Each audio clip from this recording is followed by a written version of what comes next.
Through to you, Mr. Mayor. The meeting is live. Okay, great. If everyone's ready, we'll get going then. Good evening, everyone, and welcome to tonight's council meeting for Monday, October the 18th. Due to COVID-19 and recommendations by Waterloo Region Public Health to exercise physical distancing, City Hall is only open for select services. Members of the public are invited to participate in meetings electronically by accessing the meeting live stream video at kitchener.ca/watchnow. While in-person delegation requests were not feasible at this time, members of the public were invited to submit written comments or participate electronically in any meetings by contacting delegation@kitchener.ca. Any written comments that have been received prior to the meeting will form part of tonight's public record. Finally, accessible formats and communication supports are available upon request. And if you require assistance to take part in a city meeting or event, please call 519-741-2345 or TTY 1-866-969-9994. As we begin tonight's meeting, I'd like to acknowledge that this evening we gather on the traditional territory of the Neutral, Anishinaabe, and Haudenosaunee peoples.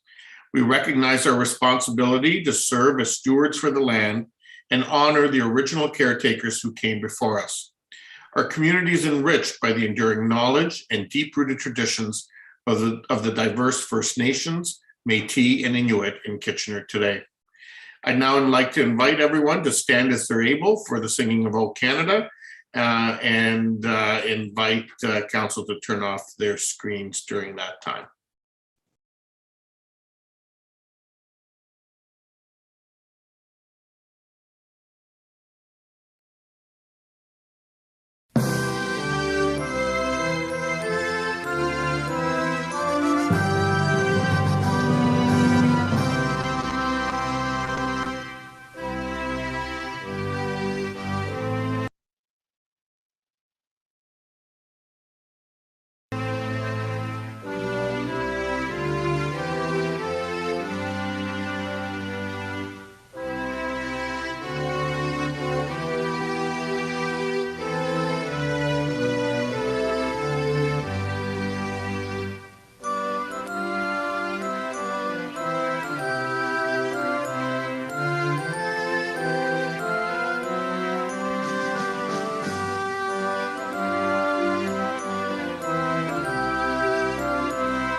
Okay, we'll move on then to item number 2. A motion by Councillor Kelly Galloway Seelock, the minutes of the regular meeting held September 20th, 2021, and the special meetings held September 20th, September 30th, and October 4th, as mailed to the mayor and councillors, have been moved. All those in favor? Opposed? That is carried. Are there any disclosures of pecuniary interest? Not seeing any hands. We'll then move on to presentations. And we have one set of presentations this evening, and it's recognition of Islamic Heritage History Month. And I'd like to welcome Mifra Abid and Sarah Shafiq from the Coalition of Muslim Women of KW. And welcome, ladies.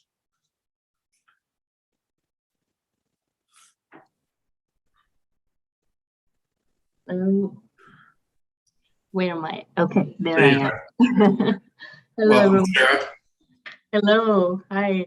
So good. Thank you so much for having us over. We are having a little trying to figure out what's going on and just joining. So I see Mifra is here, and Mifra will then take a lead on the presentation. Wonderful. Good evening, everybody. Thank you for having us today. I just want to confirm, am I supposed to share the screen or will somebody else share the screen? I'm not sure about that. Our clerk will, and you can just indicate when you want her to move the slides forward. All right, thank you. Through you, Chair, I don't have the presentation. Presentations were requested on Friday and I didn't receive anything. Oh, I had sent, I'm not sure why it didn't go through. Can I share it now? Like share my screen or? I just need to confirm that there are no photos of individuals or license plates as an example to ensure it's compliant with MFIPA. So if that's the case, I can allow you to screen share and you'll be able to go ahead and do that. There are photos, but I'm sorry, I didn't understand whose photos but are not allowed. I just need to ensure that anybody who has consented to their image to be used for this purpose is done that. So. Okay, I took a photograph from the newspaper. Is that okay? That should be it. It's part of the public record. So Sarah, do you mind allowing her to screen share because you started the meeting?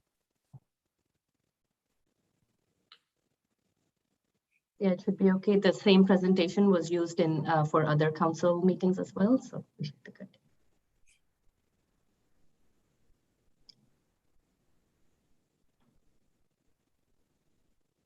Thank you.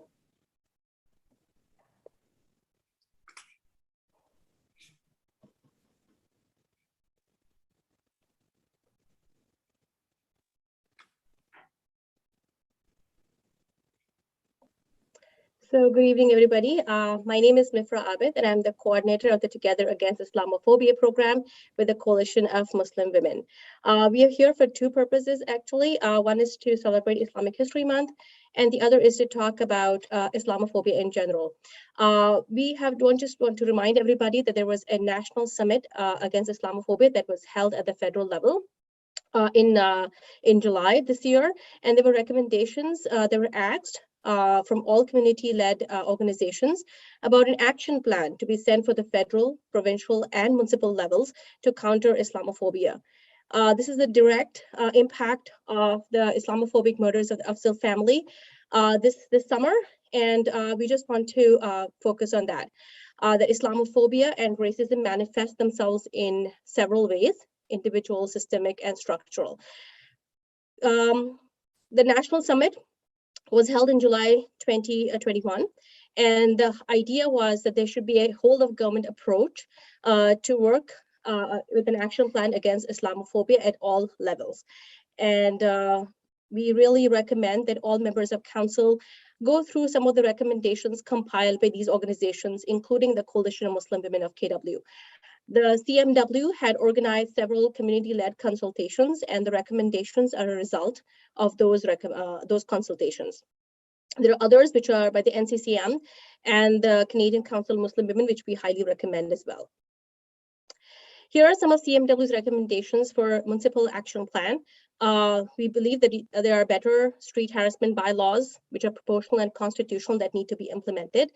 We strongly recommend investing in the reporting and documentation of hate, and to dedicate funding to address Islamophobia, particularly at the municipal levels, and also neighborhood programming to counter hate.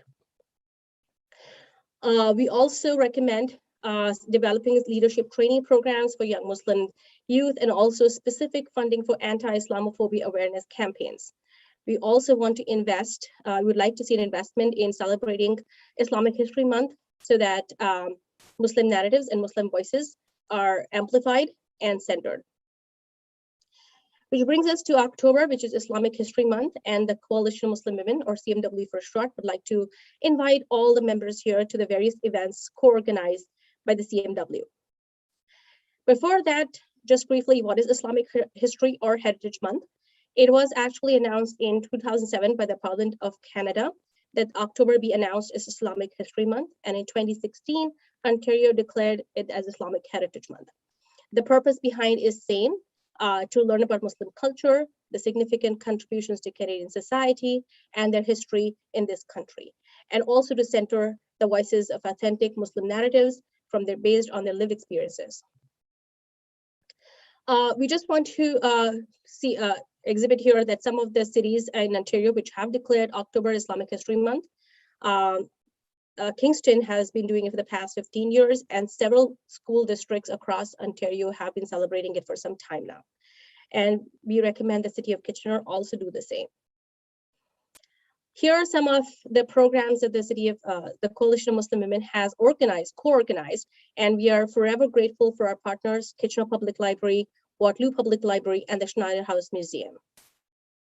To quickly go through, some of the events unfortunately have already taken place. On October 6th, we had acclaimed author Uzma Jalaluddin, who's a Canadian bestseller, and whose his book is being adapted by Mindy Kaling by Amazon Studios. We had an author meet with her with the library. There's a Schneider House Museum exhibit that's going to go on for some time and start in October 8th. This Friday, we had actually a calligraphy demo with our local artist.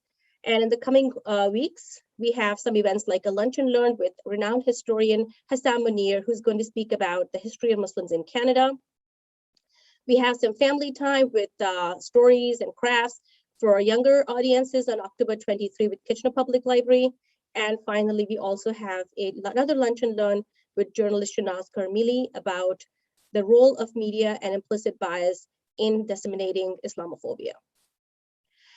Just to wrap it up, what does Coalition of Muslim Women do against Islamophobia, racism, and xenophobia? We believe in bridge building, advocacy, trainings, education and awareness, and services for the community. We want to talk particularly about two specific programs called Brave Circles, in which we invite people of the members of the larger community to ask difficult and even controversial questions about Muslims and their culture, but with civility and respect. And Tea and Tales is a traveling culture show in which we invite people to have tea and share the stories with diverse Muslim women about their lived experiences. We also have a lot of collaborations with the KPL, WPL. We have a Give 30 campaign in which we try to raise money for the Waterloo and Cambridge food banks in the month of Ramadan, among other things. We also recommend reading Islamophobia in Waterloo region and also Muslim Women's Needs Assessment. Both are CMW reports. We also hold town halls with the WRPS, that is the Waterloo Region Police Services. We consult with the school board. We advocate for victims. We have multiple trainings, and many have come forward and taken the training from us, including the City of Kitchener, the Waterloo Region District School Board, University of Waterloo, among others. The CMW also conducts several education and awareness programs, year-long, almost on a weekly basis, educating various racialized communities on hate crimes, hate incidents, discrimination, mental health, domestic violence, and also family health. We have peer workers working in 10 different languages. And finally, this is the most important part, we have an active hate reporting system. Anyone in the Waterloo region who has experienced xenophobia or racism or Islamophobia can document it with us, and not just that, but also seek one-on-one support, victim support. The victim supports look different for different people. We do a needs assessment of what the victims need and try to provide that kind of support. Key among them is SULA, a joint partnership with the Community Justice Initiatives and CMW, where we offer mediation and restorative justice services. So that is all from us.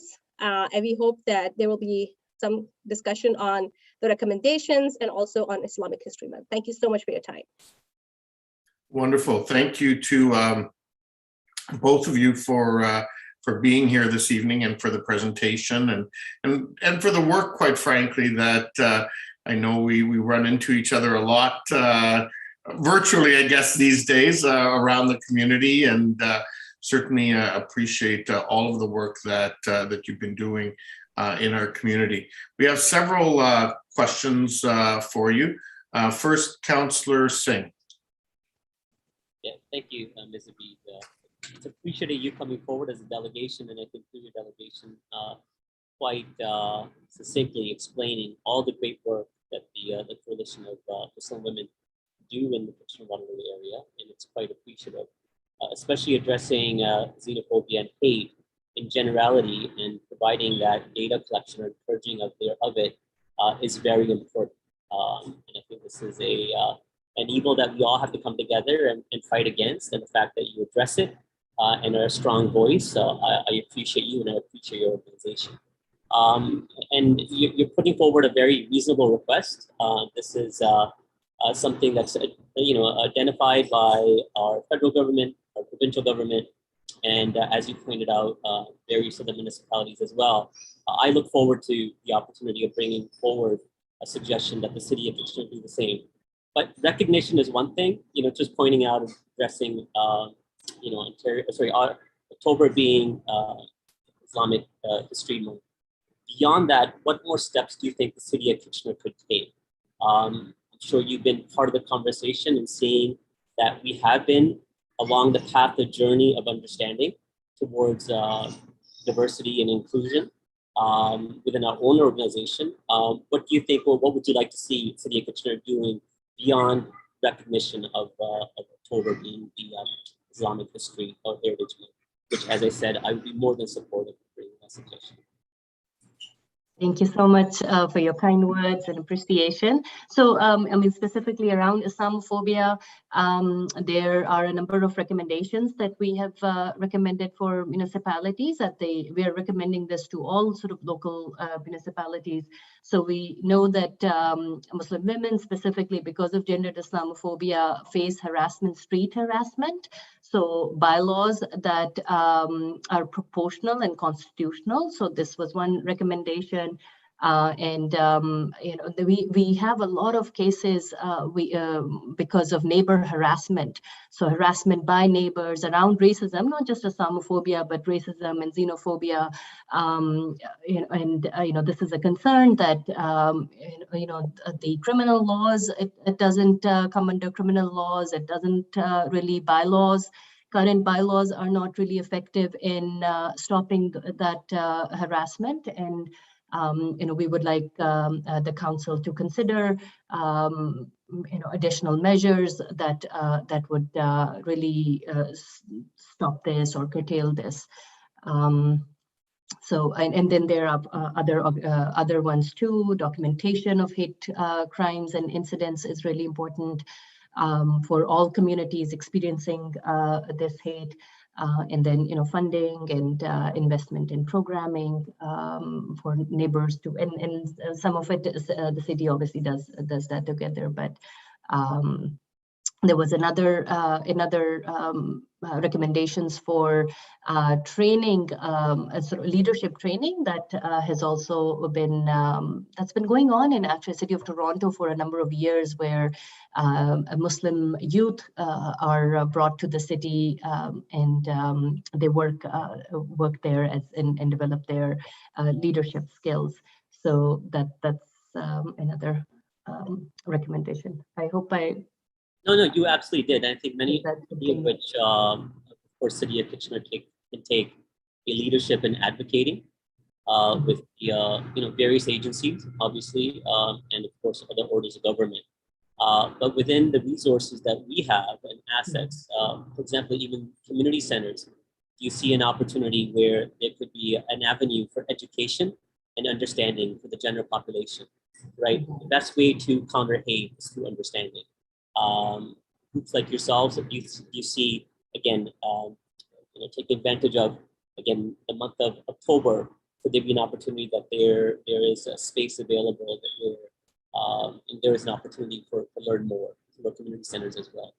Absolutely, yeah. In addition to, the library is doing their work, and obviously schools and all the systems, have to, it would be great if, they take these steps and measures and arrange, these small opportunities that really add up to, to a substantial awareness and interconnections and in community building. Thank you very much. I appreciate it again and again. As I said earlier, I think words are important, but actions are even more so. And I look forward to the city of Kitchener, moving forward with both. Thank you so much. Thanks, Councillor Singh. Councillor Chapman. Yes, thank you, Sarah and Mifra for coming in tonight. I was curious about the bylaws that you're proposing, and I was wondering if you've drafted, bylaws that one might look at and consider presenting, at the municipal level, and what the response has been, or how that's been drafted in other municipalities. Mhm. I don't know if you can speak to that. Yeah, I mean, currently we haven't started doing that. We are hoping that, maybe there's a joint committee within Waterloo region that could look into this, and, other municipalities can work together and, draft this. We can certainly, connect and make those connections and, provide whatever help and resources. But currently we don't, but we know that, this is a really serious issue that specifically Muslim women, they do face in the street. And so something has to be done, and really it's a collective effort that is required at this point. Right. And I had just one other question. As you know, there are many Canadian citizens that are stuck in Afghanistan right now. And I was just wondering if your organization is engaged in lobbying the federal government to try and get some of these people back to Canada. Yeah, Councillor Chapman, we are our focus is leadership opportunities for Muslim women and girls, and so we are not a relief organization, and right now that is sort of outside of our purview. So formally, we are not we are not doing that work, as it doesn't align with our mandate. That's fair. I Thank also you. want to Thank you add for that coming we in. are a very small team and a grassroots level organization. So right now that's beyond our scope. And in the bid to do everything, we might end up doing nothing. So we're just very focused on what we can do within our limited resources. And individually, obviously, we are involved with local sort of relief work, and we are involved with the issues locally. But as an organization, that we're not doing that. Okay. Thank you. Thank you for coming tonight. Thank you for your question. Thanks, Councillor Chapman, for your questions. And just on that last one, I do know that there are a number of organizations, including Reception House and others, who are quite active and involved on that issue of the Afghani refugees. Mm-hmm. Councillor Schneider, you're next. Thank you, Mayor Urbanovic, and thank you, Sarah and Mifra, for coming here to speak to us tonight. Not a big question here. I just wonder if it's possible. I would like to read the resources you have in those links that were in your presentation. I'm wondering if it's possible for you to send that to our clerks, and our clerks could send us to we councillors so we could read that. It'd be very interesting in that. Definitely, I can send that immediately. Great, thank you. Great, thank you. And Councillor Ioannidis, you're next. Thanks, Mayor Urbanovic, and thanks, Mifra and Sarah, for your presentation. I really liked the information that you put forward, and I was really curious, as other members of council mentioned, about the bylaws. And I'm not sure whether or not, I think this is a question for our bylaw, wondering, because I know I dealt with a few issues over the past year with racism in Ward 7, and I know it was a difficult time dealing with how to enforce that. So I'm just curious if maybe someone from staff can enlighten us a little bit more on what can be done with certain bylaws, like what the delegates are proposing. Who from staff can take that?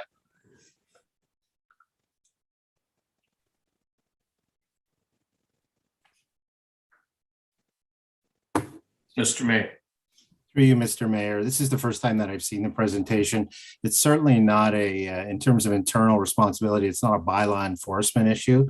But I think on behalf of the corporation, I think I can say that staff can take that away and provide a response to the presentation that's been made to councillors via email. Okay, yeah, because there's no doubt it's happening in the community, and neighbors are fighting over issues that are not even neighborhood real issues. We know it's a form of racism. So just anything that I think could help with this situation would be really, really great. Thank you. I just want to add that since we have the hate reporting system, we see incidents of hate on almost a daily basis. And we're trying to do the best we can, but we sometimes require some outside support. And, we are connected with a lot of organizations within the community, and they're very helpful, but we need a more concentrated effort in which, everybody's on board. No doubt. And we also, the more individuals that are involved, it may not escalate to whatever it could escalate to. So hopefully it can diffuse the situation sooner and give more relief to those that are victims sooner rather than later. Actually, we had today we had a meeting with the Kitchener bylaw. Our partner had a meeting with the Kitchener bylaw personnel, and this is something that we are also working at that level as well. But in addition to that, there is obviously limitation that in terms of enforcement, and there may be some additional aspects that can be considered by the council as well. So, okay, excellent. Thank you. Mhm. Councillor Marsh.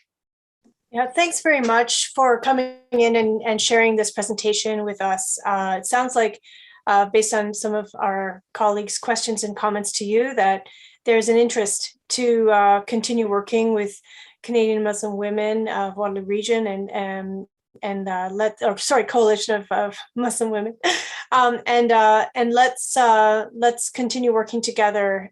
So when we hear from you with your presentation and hear from staff with their response, as well as the other staff at BILA, then maybe we can coordinate efforts and have more conversations.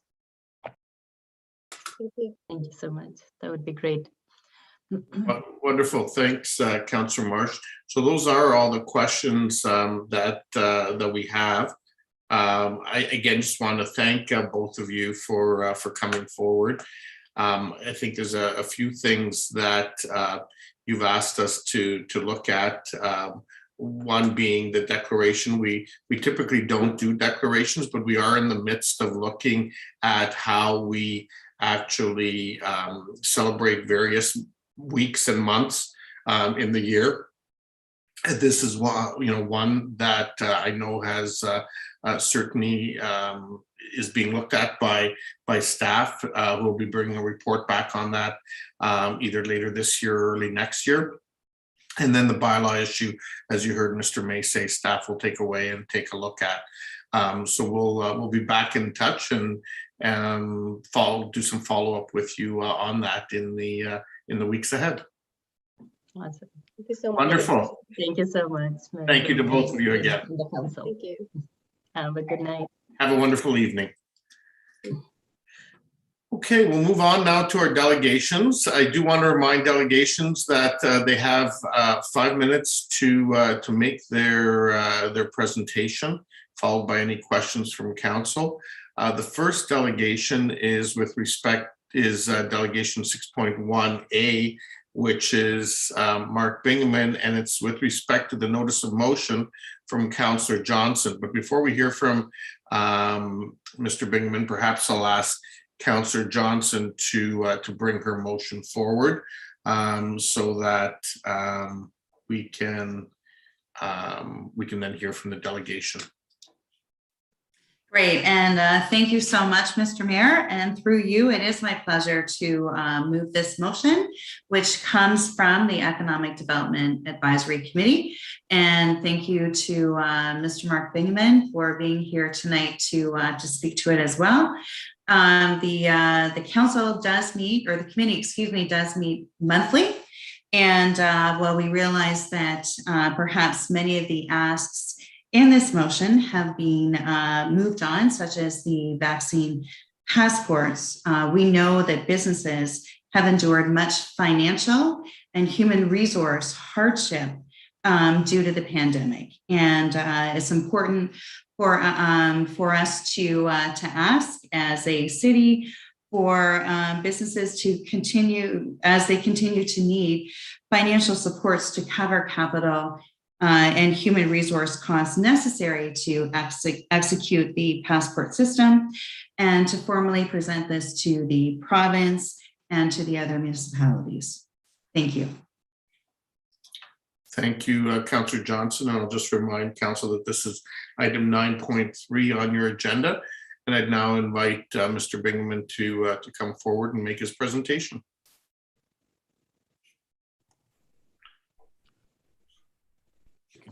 Welcome, Mark. You can hear me okay? Thank you. Listen, thank you very much, Mr. Mayor, and certainly councillors. It's great to join you this evening, and my special thanks to Councillor Johnson for bringing this forward. So I am obviously the president of Bingamans, but I have a part-time volunteer gig as the chair of economic development, and I can share with you that this discussion, and I hope you can appreciate, EDAC has been discussing the pandemic for quite some time and providing different feedback to the city through staff and councillors. And it certainly came forward unanimous, I'll say grassroots, from a lot of the committee members about putting something forward. And certainly that's what you have this evening. And timing may be a little off, and some of that probably due to just this unique process through COVID and those items. But certainly this was a unanimous item to bring forward that the committee felt was certainly important to speak to council about. I can certainly add some context as obviously through our organization to put some flavor to it for everyone. Our organization certainly operating in the restaurant sector, the amusements and attractions sector, and certainly the meetings and events sector, that certainly have been significantly affected by COVID-19. And we've also, along with many other hospitality and tourism operators, as well as other businesses, certainly have been appreciative of the support and all the different activities of supporting local that have gone on throughout Kitchener and the entire region. And I can certainly suggest to you that from our perspective, we know that the need for many of our businesses, and certainly beyond hospitality tourism, though the sectors that have been unfortunately unbalancedly affected by COVID-19, the biggest support that we can get from all of our residents is, quite honestly, getting vaccinated. This is what clearly is going to allow us to open up, to get to 100% capacity, which is desperately needed for many businesses that are still struggling, and quite honestly will struggle until halfway through to 2022. I know it's hard to believe, but it's certainly that is the realm in many sectors that are out there, and certainly respectful of different views of vaccinations, but at the same point in time, we know that for the benefit of public health and to keep these businesses operating and open, this is what's required at the present time. So again, that's a perspective from us from Bingamans as an organization, and certainly we certainly appreciate all the efforts that the city and city staff specifically, and certainly all of yourselves are doing to navigate through COVID-19, and certainly open to any questions you may have. Great, thank you very much, Mr. Bingaman. And there do not appear to be any questions. Thank you very much. So, Councillor Johnson, you have moved your motion. Is there a seconder? Councillor Singh, thank you. Any discussion? Councillor Davey. Yes, nothing critical. I just thought I'd just give it a quick once over, and I'm perhaps not as up to date as others might be that are here. But since we are going to be sending this off, and I just want to make sure, because things have changed, are there any whereases in particular that we would be best leaving? And I'll leave that to the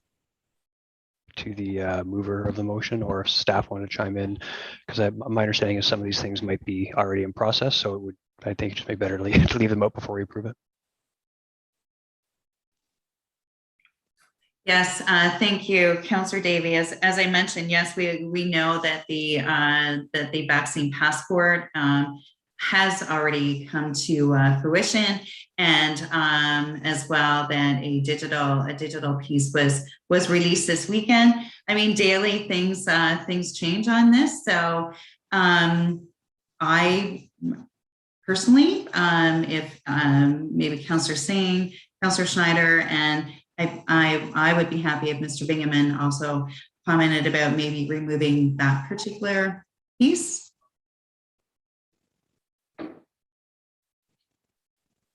Feel free to unmute yourselves. So Councillor Singh? Yeah, I would be in agreement. I think something that we did have a discussion to give some context to the committee. We started talking about the committee about the necessity of the vaccine passport. The difficulty of the committees are the need. Sorry, Councillor Singh, you're cutting out just a little bit. Yeah. Yeah, Can you hear me now? a little better. Sorry. I'll speak again. So the EDAC committee did have a lengthy discussion leading up to our last meeting about vaccine passports well before the problem. You're breaking up again. I'll let Councillor Schneider chime in. Okay. Councillor Schneider.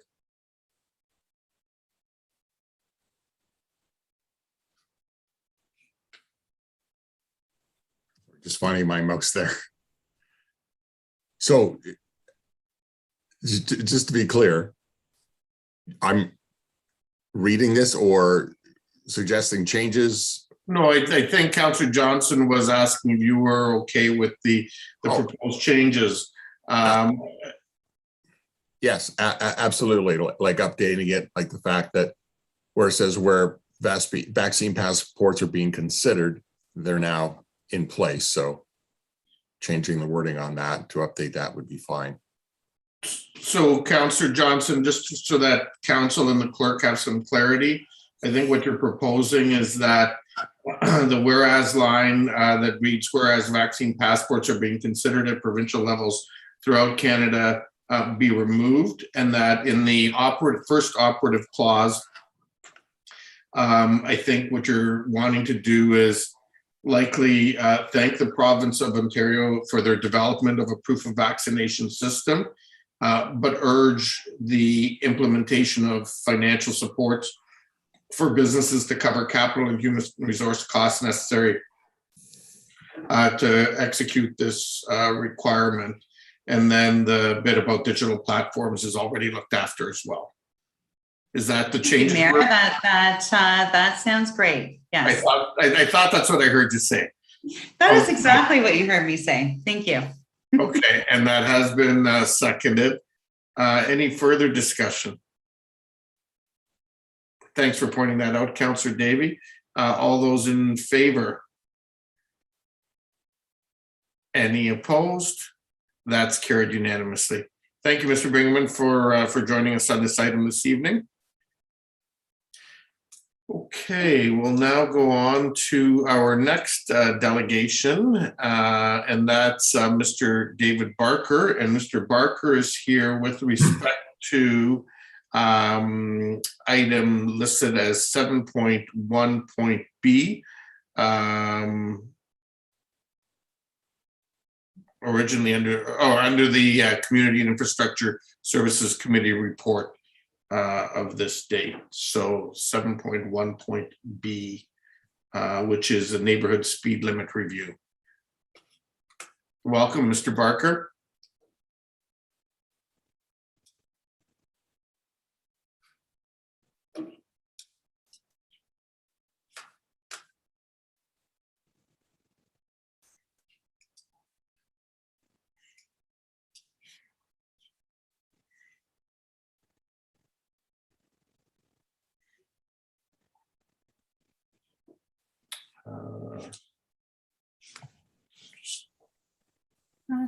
Through the chair, he just left the meeting and re-entered, so we're just promoting him one more time. Okay, thank you.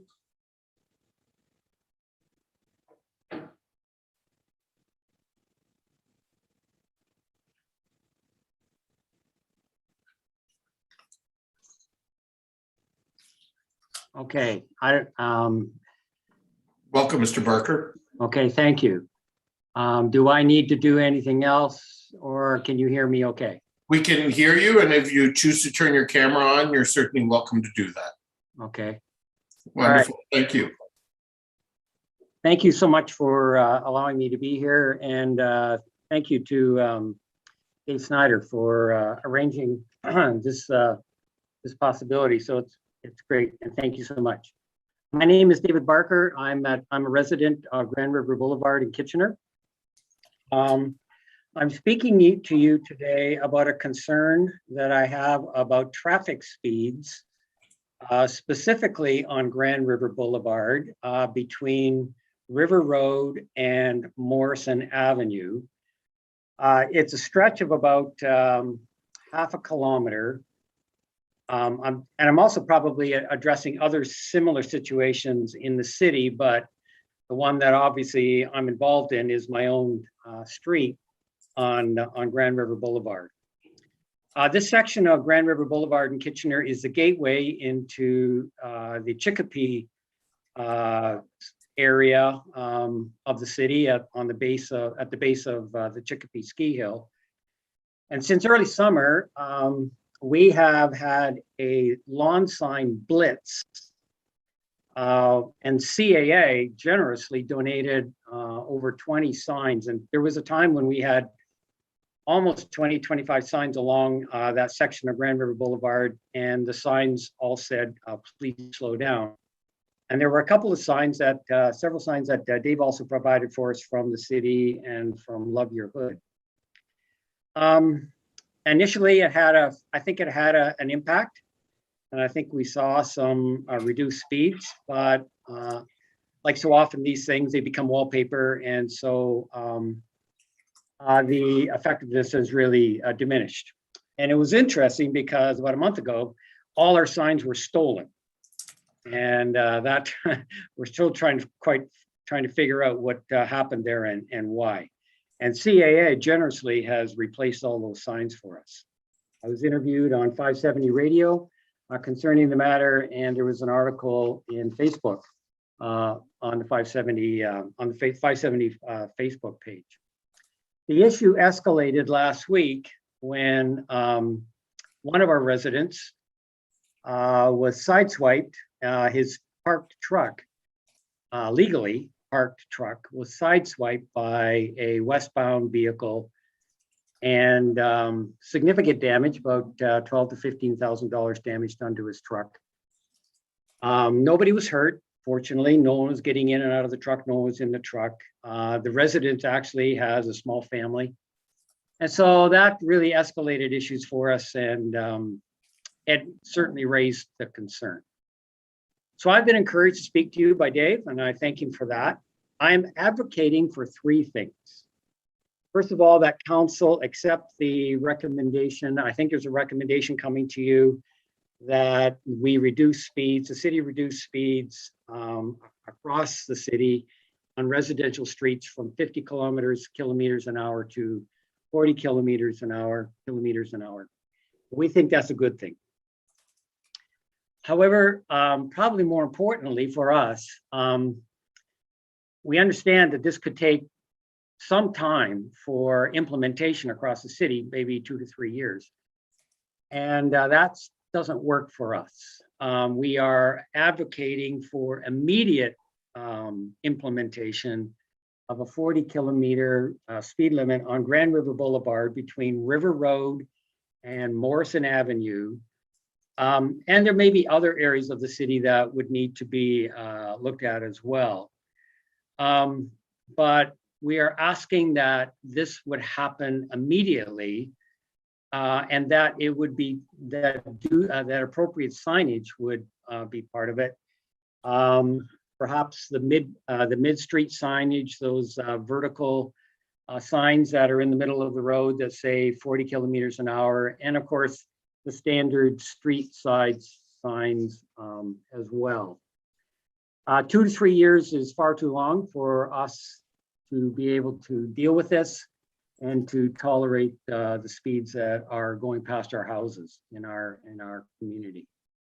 The third thing that I'm advocating for is that we install the automated speed enforcement cameras, ASC, that these be installed on Grand River Boulevard and again, other locations in the city that may be necessary for. I think we all know that without enforcement, this kind of thing is futile. We took a good hard run at it this summer to try and slow stuff down. It worked for a while. Don't think it's working anymore. And so somehow we have to have enforcement, whether through the cameras or whether police presence, something along that line. So in summary, I'm asking, or I'm advocating for three things: that we accept the recommendation that we reduce the speed limits across the city, that there be immediate implementation on Grand River Boulevard and other similar situations, specifically on Grand River Boulevard between River Road and Morrison Avenue, along with appropriate signage, and that ASE cameras be installed for enforcement purposes. So thank you, Council, for taking this matter of residential street speed seriously, and thank you for allowing me to speak to you this evening. Thank you very much, Mr. Barker, for coming in this evening. We do have some questions for you. Councillor Schneider. Your mic is off. Sorry, not as much a question, just a thank you today. We've spoken many times, and I'm very thankful for his leadership among the neighbors on Grand River Boulevard, advocating for safety on the street. And Dave, I think if I asked all the councillors if there was at least 1, 2, or 3 streets like Grand River Boulevard in their ward, they would probably all be shaking their heads yes. So it's great that you came in to advocate for this, and I really appreciate that. Okay, you're welcome. Thanks, Councillor Schneider. And I will point out, I was actually in the neighborhood yesterday and saw all, excuse me, all of the signs that are up, both the city ones and the CAA ones. And so well done so far by the neighborhood. We'll take your other input and work it into the process. So thank you, Mr. Barker, for coming in. You're very welcome. Thank you for allowing me to come. Okay, so Councillor Ioannidis, do you want to bring that item forward, please?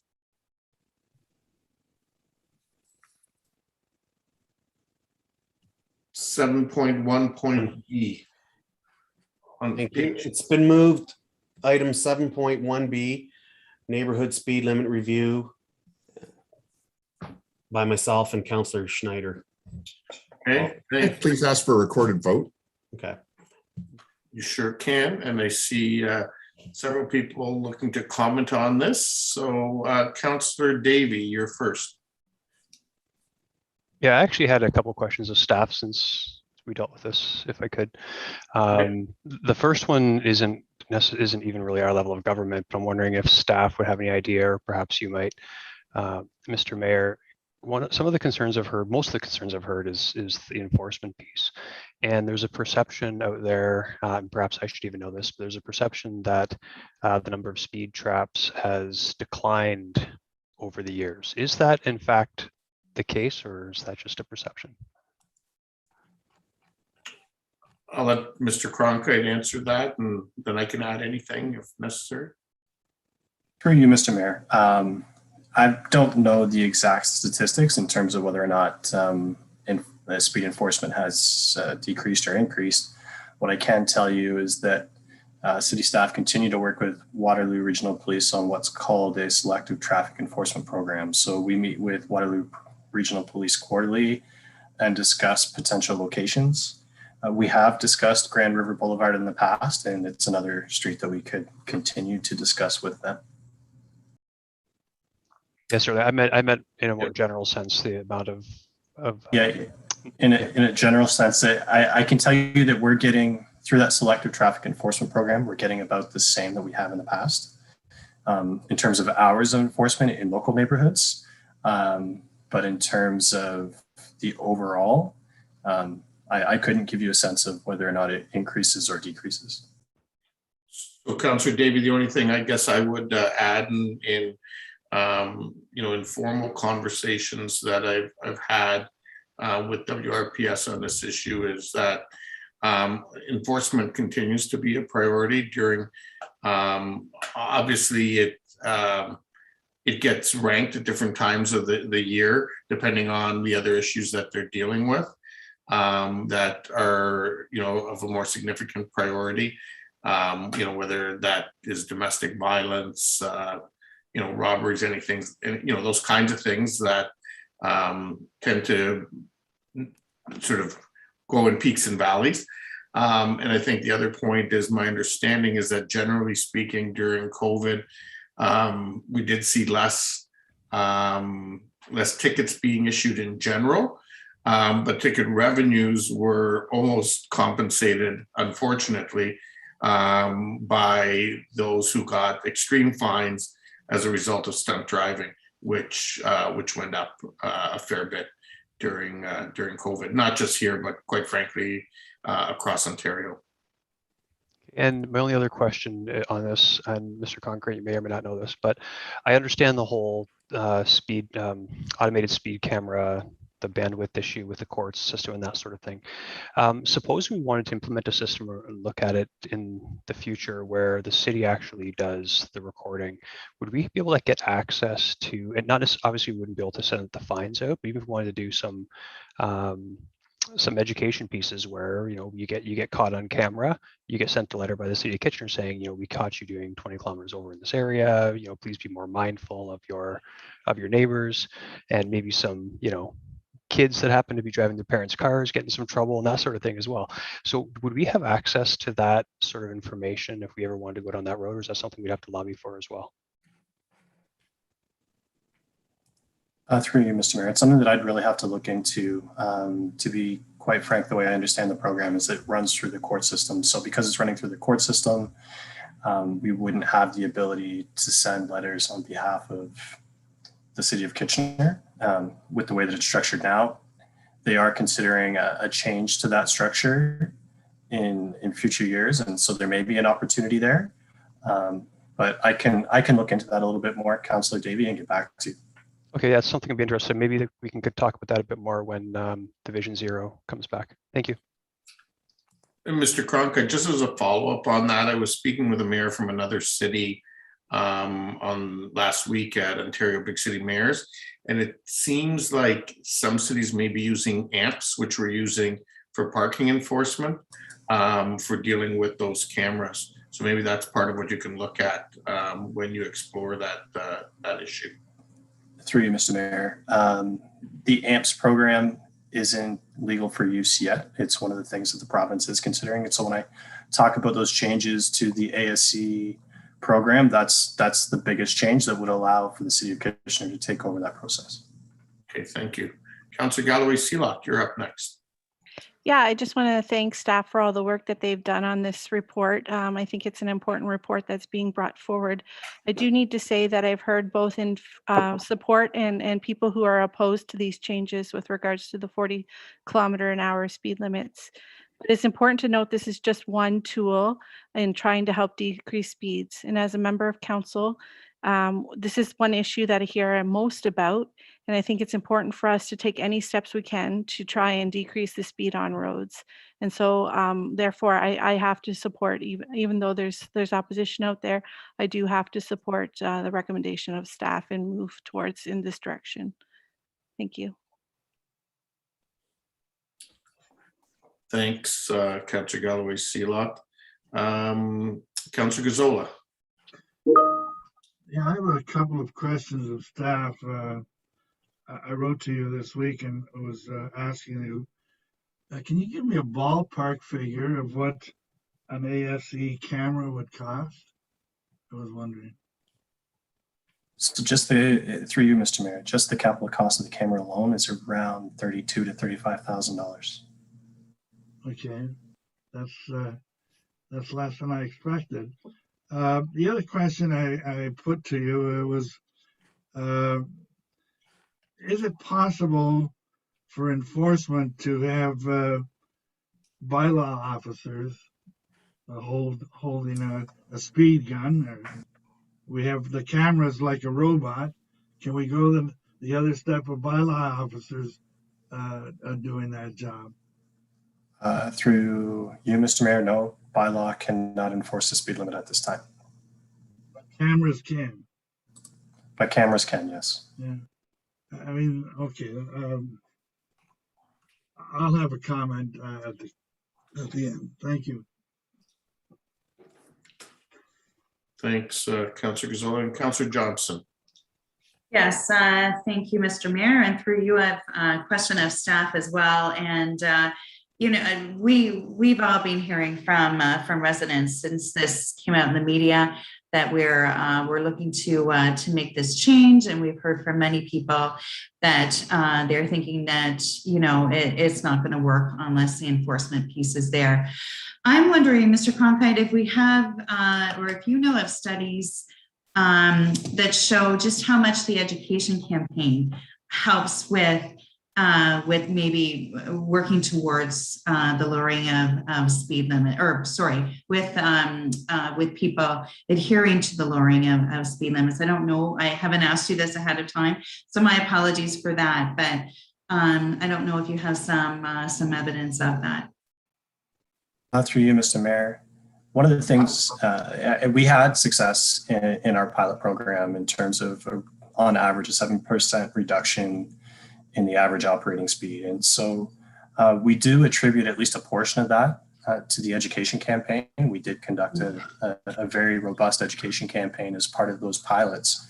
So that's something that we want to continue to roll out as part of this program as well, is continued education, because while it's qualitative, I do believe that the education campaign is critical to the success of lowering the speed limit. Yeah, thank you so much. I would agree with that, and that is the piece that we have some control over as a council and as councillors. I mean, we can't control how often the police are in different neighborhoods, but certainly we can be doing our part. So I really appreciate that, and I do think that you do have quantitative evidence with the actual lowering of the speed. So thank you very much. Thanks. Whoops.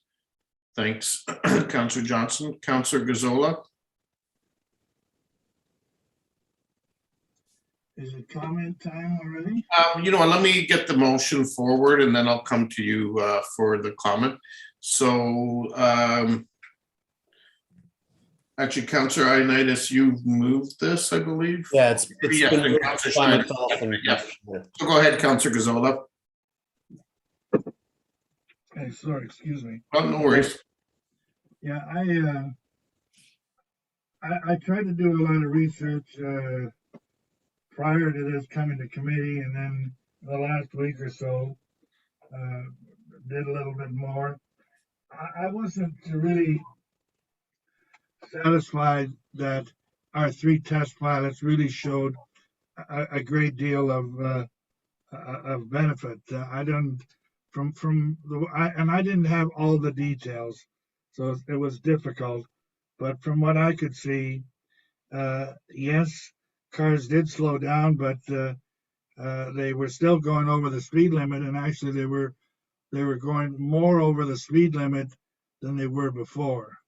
So to me, it's totally a question of driver attitude. Drivers will, with our big cars we have and our smooth roads, drivers are going to drive where they feel at a speed they feel comfortable. I don't even know if they really do notice the signs.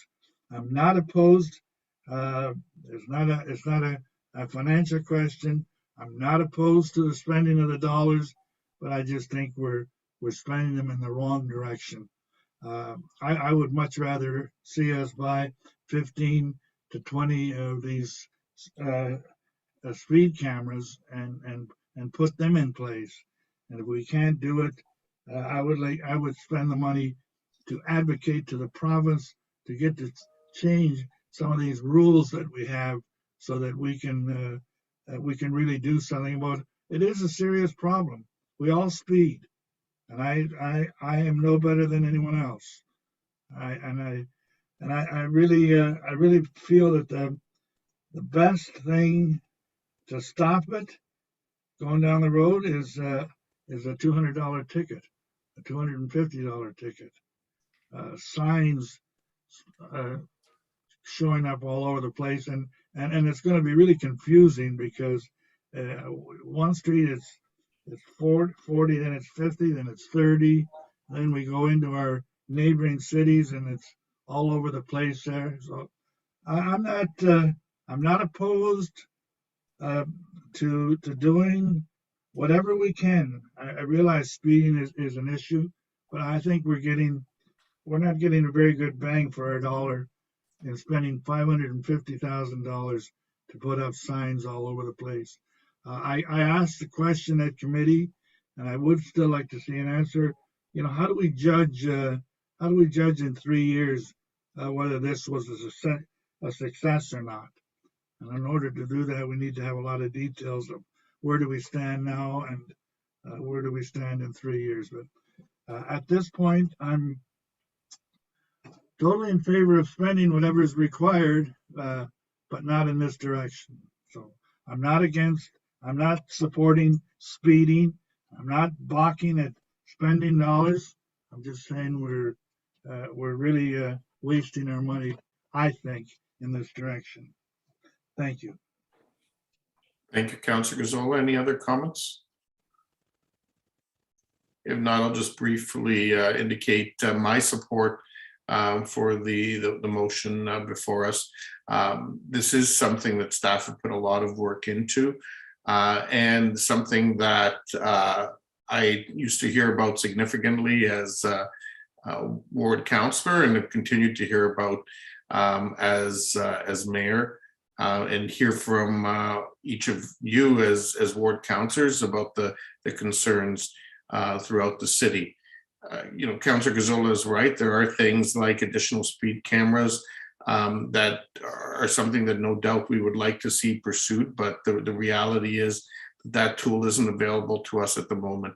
And this is increasingly becoming a best practice, because we know that slowing things down and, you know, going from 50 to 40%, 50 to 40 kilometers an hour increases survivability by approximately 70% when we're dealing with any accidents that occur in our residential areas. And for me, that certainly is a worthwhile investment, but it's not the only thing we're going to be doing. And as we heard from Mr. Cronkite, we will be hearing later this year with respect to the report on Vision Zero, which will have additional recommendations.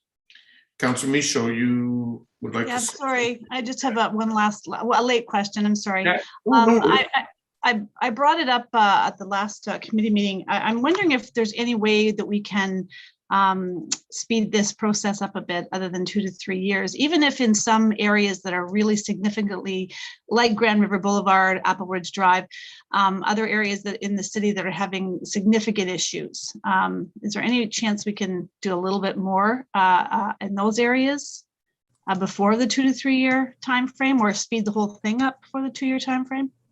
I'll let Mr. Cronkite answer, but part of what we dealt with last or 2 Mondays ago was that when this comes back at budget, that staff providing a 2 year option for us to look at from a Can we have it in 1 year? Okay. Anyway, Mr. Cronkite. Yes, through the mayor. There's really two challenges. The first, as you've already touched on, Mr. Mayor's budget, and second is operational staff time.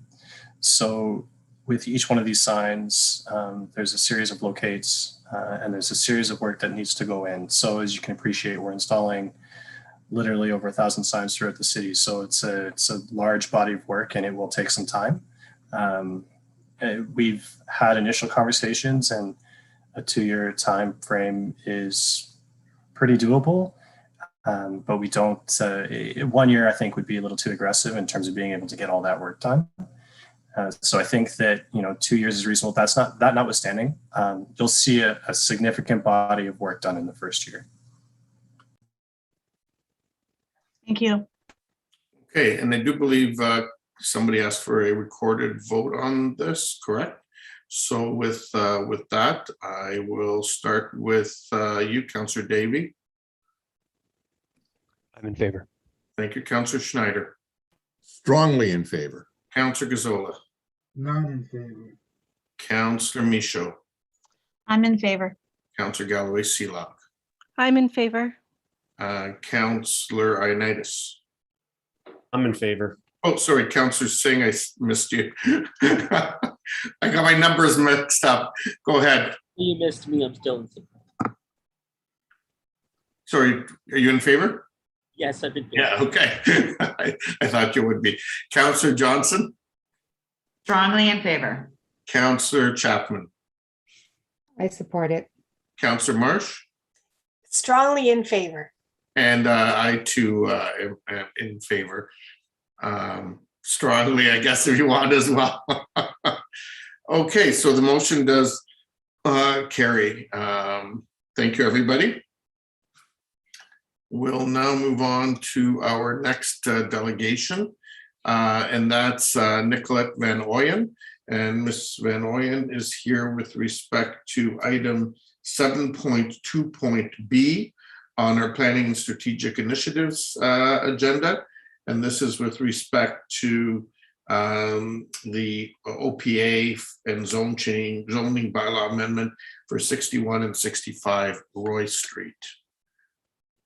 Ms. Van Ooyen.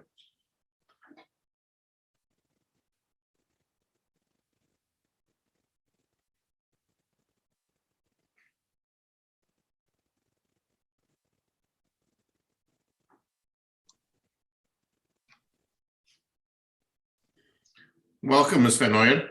Thank you. Yes, my name is Nicolette Van Ooyen, and I am here on behalf of our clients, Windermere Apartments.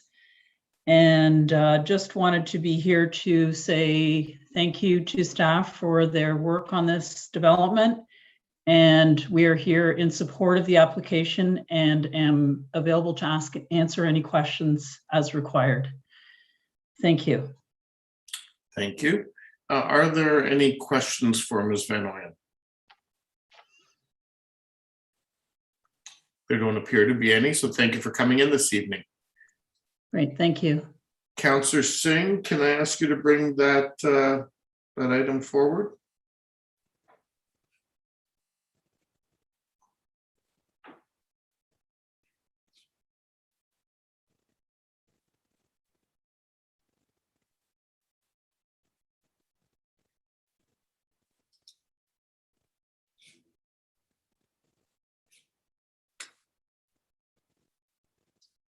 Councillor Singh?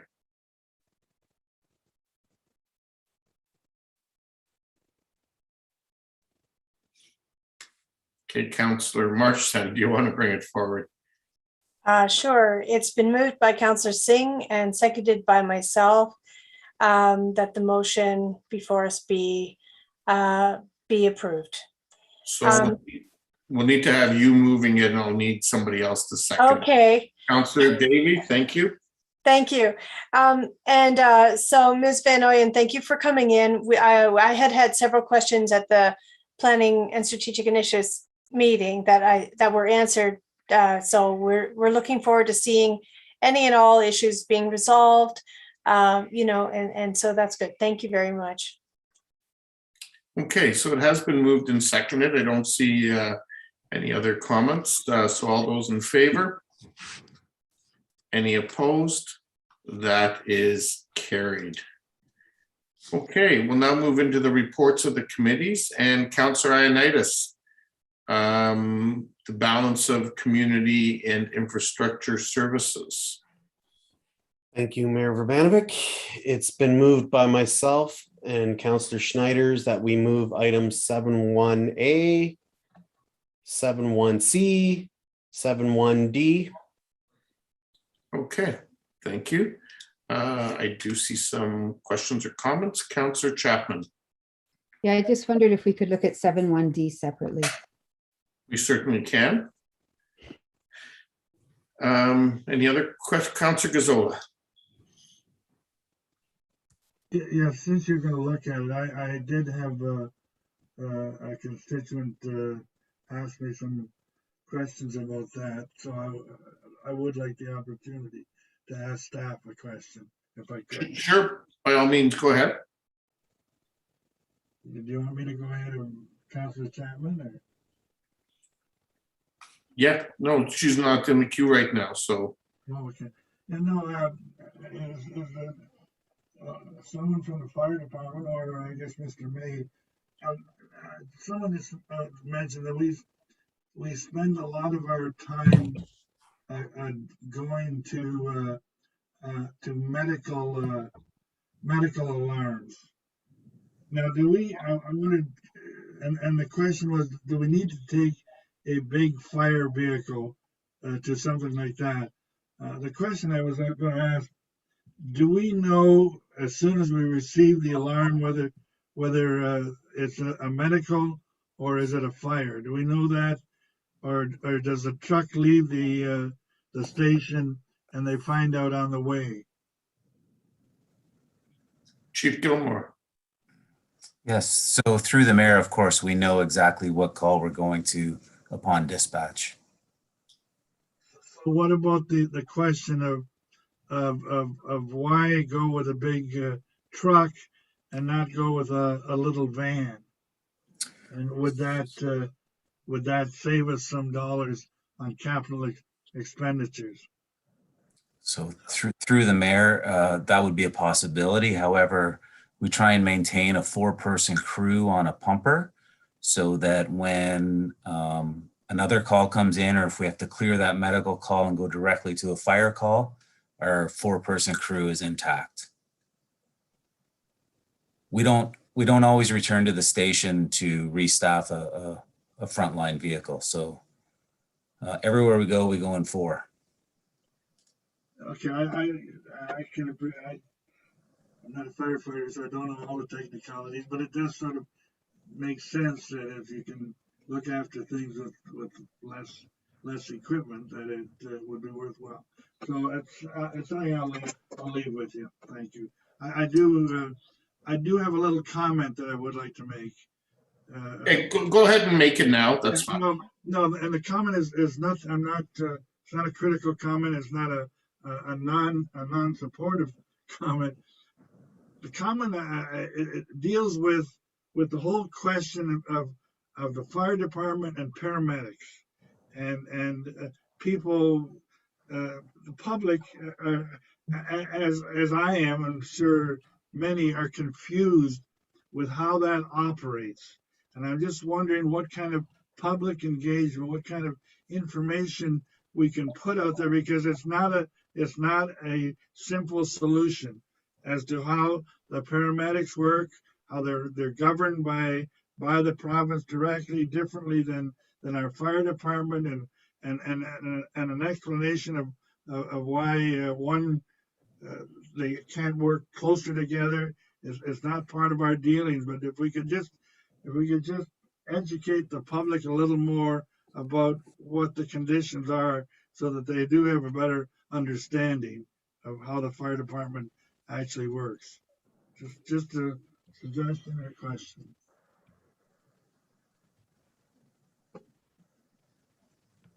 Was it that difficult? Oh, Chief Gilmore, did you want to respond to that or take it under advisement? My only question is, what can we do to put more information out to the public on that issue?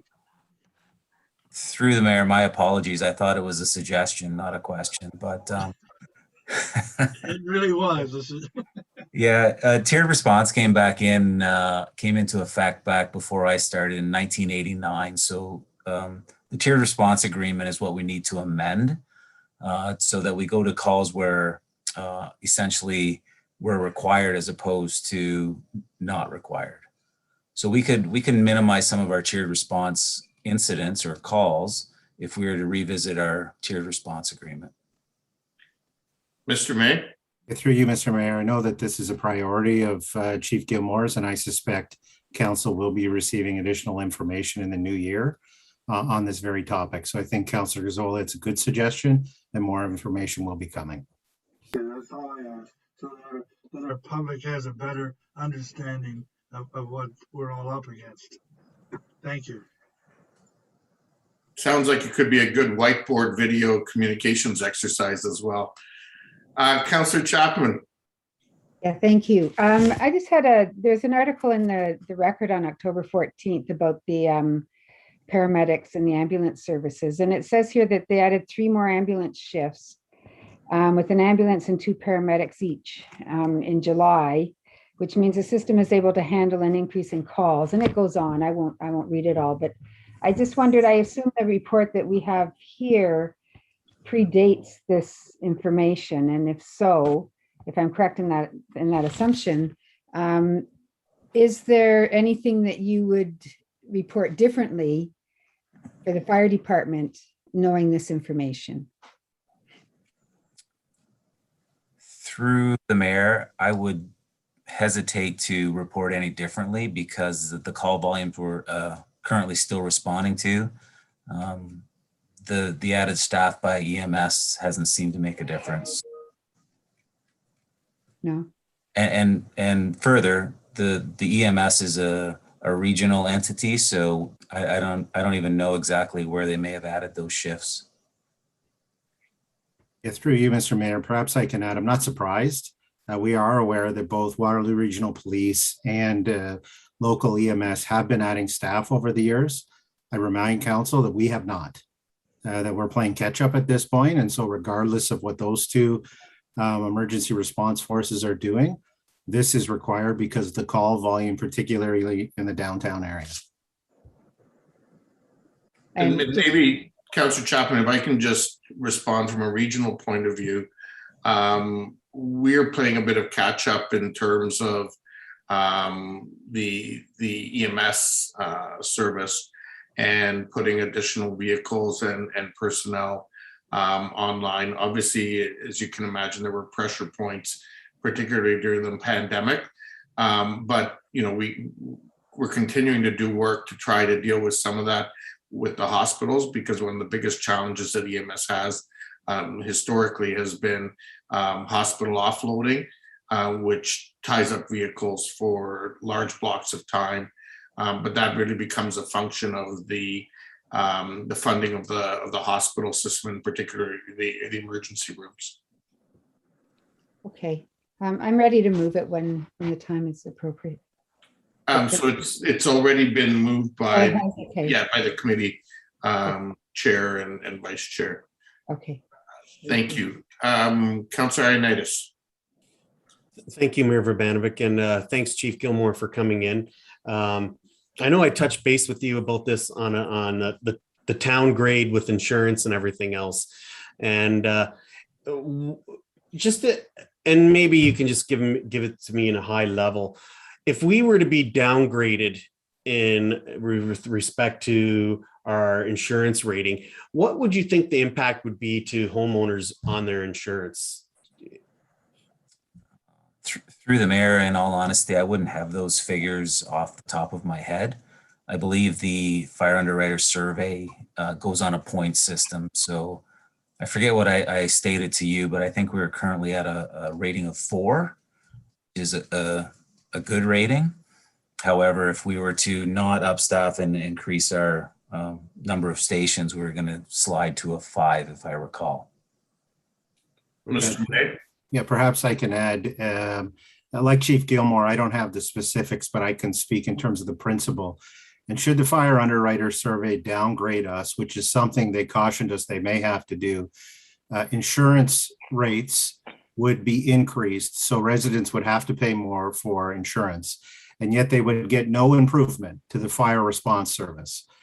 Instead, what we're recommending is that, yes, it will cost them a little bit more on their tax bill, but they will get a better level of service.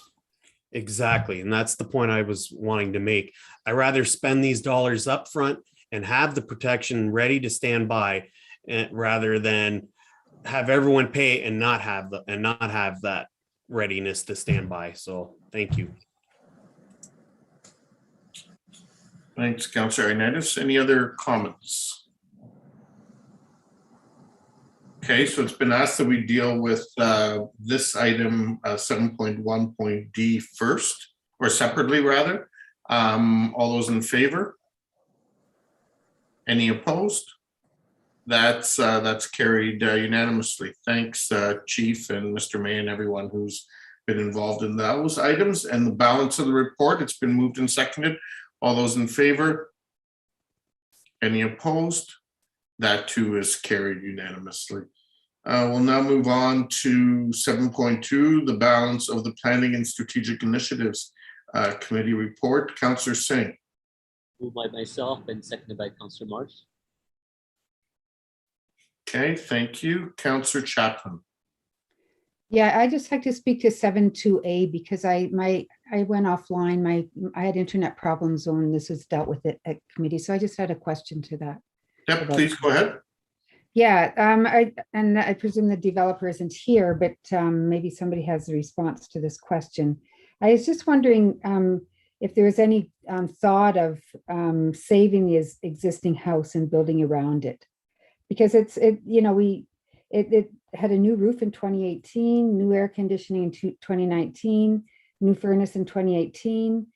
So it has had very recent upgrades, and it just seems, it's every building we demolish and rebuild is a burden on the environment. And I was just wondering if there was any suggestion of, or any thought about maybe not demolishing it.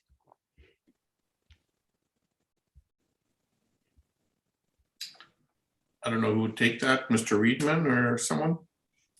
Yes, through the chair. So the building would not permit the redevelopment on the site based on the site layout that's being proposed. So it isn't possible to save that building to accommodate the redevelopment of the property. And okay, of course, the way it's proposed, but was it even talked about at the time of the application? Through the mayor, so I don't sit in on all the site plan meetings, and so I'm assuming that looking at the site plan layout for that property to accommodate the number of units on site, that they would have had to demolish that property or that existing building to accommodate the redevelopment plan. Okay, thank you. Thank you. Okay, so the balance of the report has been moved and seconded. All those in favor? Any opposed? And that too is carried unanimously. We'll now move on to unfinished business. Any new business? Any regional council update? Council, probably just a very brief update today. Some very good news. In that regionally, we have hit the 90% mark last week in terms of first vaccines in the region. Obviously, we want to continue to see that growing, and think our second vaccines are sitting at around 87 and change, if I remember correctly. So getting the rest of those folks finished. And I saw today that Pfizer has formally asked the government to approve their vaccine for 5 to 11-year-olds.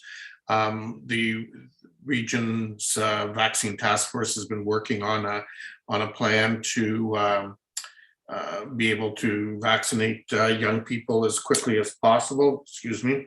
Once that does become approved, and move that forward. I think that's really the main item that I was going to touch on today. I do see some questions, so Councillor Gazzola. Yeah, I didn't come here with that. And question in mind of being, as you've talked about vaccinations and you've brought everything else up to date, I'm now looking forward to booster shots. So can you tell me where the region stands on that? And has that been discussed? And Sure. So the prioritization around booster shots is something that's being made by the province.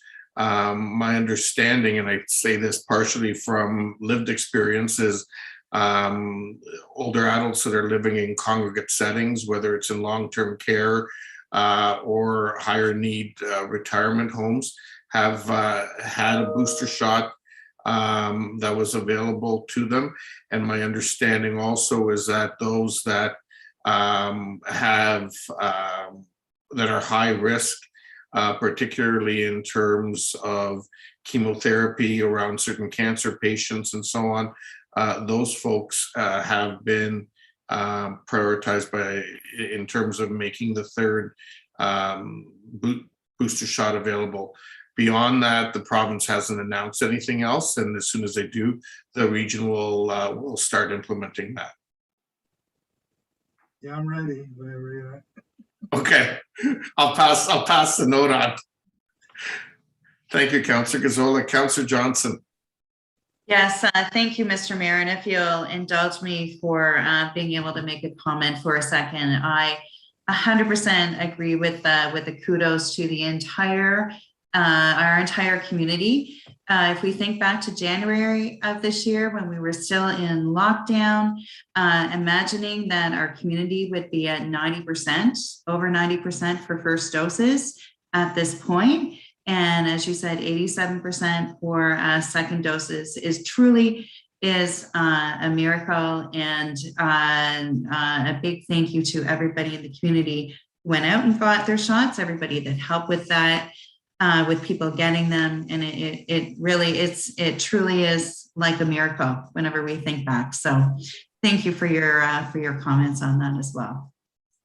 Thanks, Councillor Johnson. I can just add, having spent some time with colleagues from Alberta and Saskatchewan last week, and some of the stress that they have in their province, in their communities around the issue of vaccine hesitancy and so on. And it has been great to see how our community has responded. And quite frankly, I think, we're seeing the benefits of that as we continue to see fairly low COVID numbers, even as we return to things, being more and more normal as we go forward.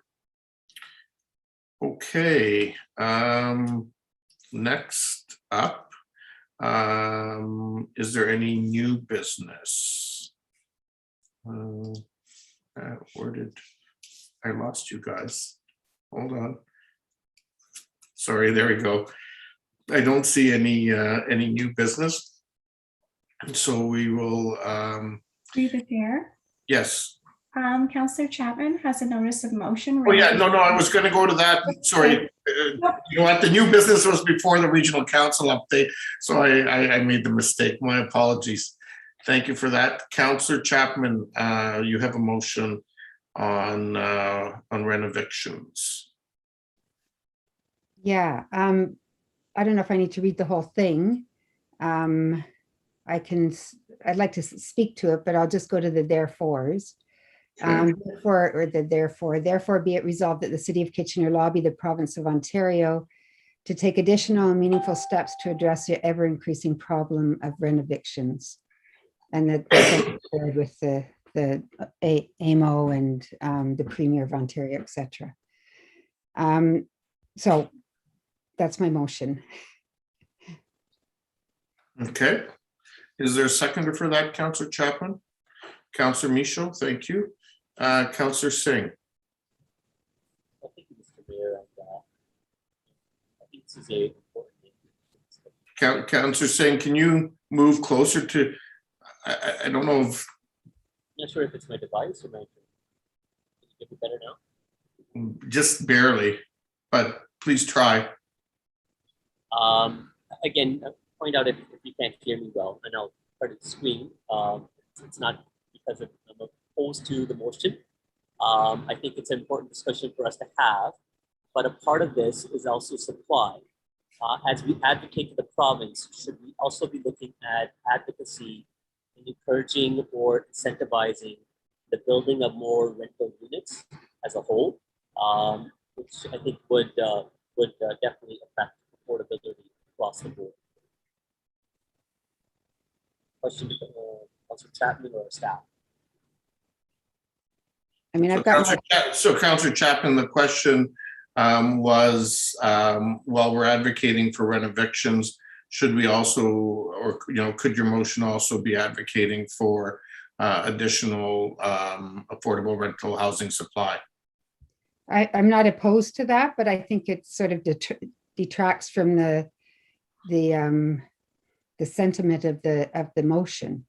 Like I'm focusing primarily on solely on renovictions. I think the whole affordable housing question is much bigger than just questioning the way renovictions happen. Okay. So in question of renovictions, what kind of data do we have locally? I know this is an issue that you read about in the paper, but that's across the country. But how much or what data do we have locally to know how much is this an effect to affordable housing units or residency for tenants? Period. Right. I mean, that's a good question. And I don't think the data in quantitative numbers is actually available to us. The Social Development Center has done a lot of work on trying to get data, but more than data, just lived experiences of people that have suffered from renovictions. So I think that's very valuable information that allows us to acknowledge and realize that we do have a renoviction problem. So that's good if we have anecdotal information through lived experience. And again, if it's being done unfairly or without good intentions, that's something that the province should definitely put some safeguards to. And that's why I support your endeavor to advocate this. But so that we're also not affecting housing supply. That's where I wanted to make sure that we're advocating it correctly. Landlords do sometimes have the need to renovate, and if they incur costs to renovate, then they have to offset those costs through rent increase. So are you saying that shouldn't happen either? Well, I'm not quite sure what you're asking me, because the housing supply is there. The owner comes along and says, oh, we're going to make it, we're going to renovate it and jack the price up. The supply didn't change. Who can access that supply has changed, but not the supply itself. Councillor Chapman, my question is, everything is linked, through the house, in a housing continuum. If we're de-incentivizing investors' ability to have a return on their investment, then that will have a direct effect on supply. So my question to you is, where a genuine investor or landlord makes effort to improve their property, through this motion, are you advocating that they shouldn't have the ability to offset their costs? No, I'm not advocating that. I am saying that people should not be removed from their place of residence. And I'll speak to it more, but that I'm not suggesting that an owner wouldn't have the right to make renovations on their properties. But they should not be allowed to raise the rent afterwards. People should not be evicted for renovations to happen. No, they shouldn't. No. Okay.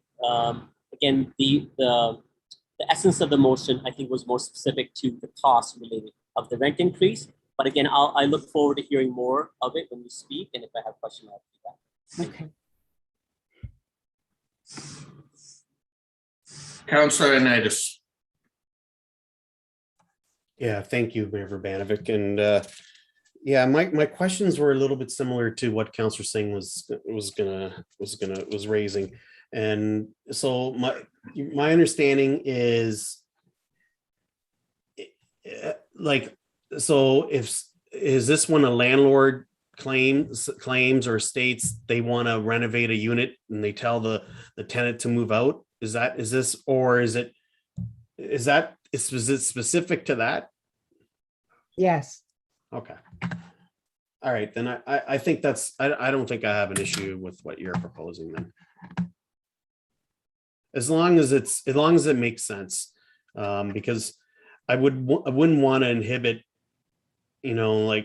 there's some tenants out there that have been living in a unit for 15 years or plus, or even 5 years or plus, and there's never been any updates. I don't want to limit that as well either, as far as a building owner wanting to improve their stock and to have suitable units. But I can support what's being proposed. I just want to make sure that's clarified a little better. Thank you, Councillor Ioannidis. Councillor Johnson. Yes, thank you. And thank you, Councillor Chapman, for bringing this forward. I think it is really important that this issue gets a better view into it. So thank you very much. I'm wondering, as you were talking about before, about not maybe having a lot of data on how much this is happening. I mean, certainly we have a lot of anecdotal data, I think, in our own wards. There is recently a story in the Record about some things happening in Ward 8, and I know about some others happening as well. Could we, would you entertain putting into your motion something about having a way of collecting that data, or looking at how we could, because I think that would be really strong. I'm not sure where it could go in, but I think that might be something that you would be as well. I agree. Collecting data is very important. I don't know if that's something we should be directing to the province, or that's something that would be directed to the region. Maybe staff can give a suggestion on that. We'll look to Mr. Reedman probably to respond to that question, but I will note that this is an item that was covered off as well in our housing report, and it was part of the reason why we actually adopted the UN's right to housing approach in response to this very issue. Mr. Reedman, sorry. Thank you, through the mayor. So it is a difficult thing to track, because we don't always, people don't apply for building permit for a lot of renovations, right? If they're just updating interior fittings, we don't necessarily see a building permit for that. So I believe it would be through StatsCan or at the provincial level that we would have to start collecting that data. So I don't know if, you know, if part of the motion, if this were to be added to it, that other levels of government work together to collaborate, or all levels of government work together to collaborate renovation data and find out a mechanism to do that. Yeah, I have no objection to making that addition, or that amendment. Thank you. Councillor Schneider. Thank you, Mayor.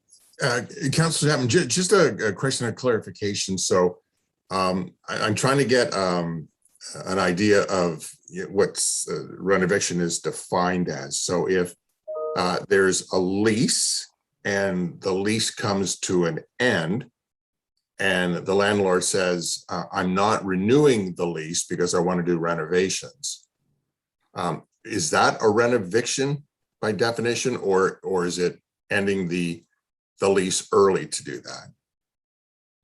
The way I understand it is that a renovation occurs when tenants are forced to leave their home so that the landlord can renovate the unit or the building to give it a fresh look, to add new appliances, to increase their profit margins, etc. So whether the lease has come to its end or not really doesn't matter. It's the fact that the tenant is asked to leave so that the renovations can happen. Okay, so I'm just thinking, like, if you know there's a signed lease and it comes to an end, and as was brought up, sometimes people have stayed in a unit for 15 years and it needs renovations. It needs to be done. So that's the only thing I'm a little unclear of. I think I agree there's some unscrupulous landlords, but there's also some good ones who sincerely want to make sure that their units are in good shape and in livable condition, because I think, you know, if there is no incentive to renovate, then we can get into some of these deplorable units. So I like where you're coming from. I just want to make sure there's a protection for the good landlords out there too. I'll speak to that in a moment. Okay. If anybody wants to ask more questions. Thank you. Thanks. Councillor Singh. Yeah, so that's why we need to be a little bit more clear with the language with what we're saying. We can't necessarily go by assumptions on this one. And on the Ontario Landlord Tribunal, the website does outline the process. If a landlord wants to renovate their unit, they're required to give their tenant 120-day written notice through an N13 form. And after which the renovations are complete, they have to give the tenant has the right to move back. And so that's where I think the ambiguity or uncertainty of this motion is giving me some pause and wanting more clarity on. When you mention renovation, again, the tenant may not come back because the new rent, which is after the renovation, may be outside the means of affordability or their comfort. So that was my question. Are you saying that the landlord or investors should not be raising their rent after renovations are made? Otherwise, renovations in a term, it is a legal right of the tenant to be able to come back. A landlord cannot effectively kick someone out just to renovate. They can ask them or relocate them, but they have a right to move back. There's nothing that requires them to relocate them. I'll take your question into account as soon as I can say my piece, okay? Because I think I address all of those issues. Okay, go ahead, Councillor Chapman. I appreciate she addresses, but I want to make sure that the wording of the motion. Okay, Councillor Singh, we're going to hear from Councillor Chapman now. Thank you. Okay, so bear with me. So we all would acknowledge that we have an affordable housing crisis. Developers know it, politicians know it, and above all, residents know it. A renoviction occurs when tenants are forced to leave their home so that the landlord can renovate the unit or the building to give it a fresh look, but more importantly, to increase their profit margins by charging a higher rent for the facelift and the new shiny appliances. On the face of it, it does not seem entirely unreasonable that a property owner can be granted the right to evict a tenant to improve the condition of the property. But I would ask all the homeowners out there, do you vacate your home when you do renovations? So I grew up in a home where the interior was renovated from top to bottom many times over many years.